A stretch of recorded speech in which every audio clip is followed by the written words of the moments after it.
participated in a hearing today, and the judge that's involved in this hearing has to assess credibility of the witnesses. Credibility of a witness, credibility of an observer. Let's do a thought experiment. NASA, NASA, spaceflight, moon landing, Van Allen radiation belt. Do we believe that the technology existed to get to the moon?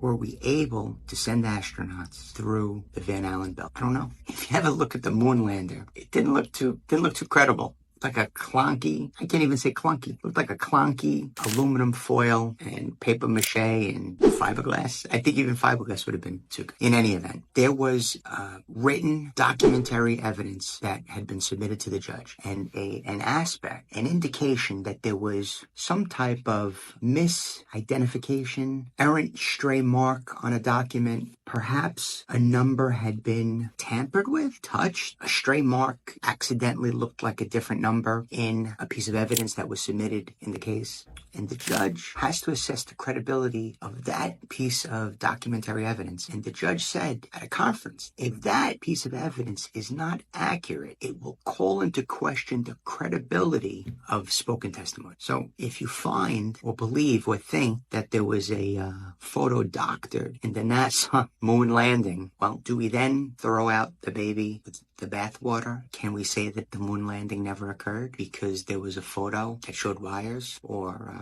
I don't know. I'm going to leave it there. I believe we went to the moon. I believe in fairy tales. I believe in ghosts. I believe in the supernatural. And I think that aliens have visited the Earth. I don't think they're UFOs anymore. They're UEPs, the unexplained phenomena, I think. But did they come from outer space?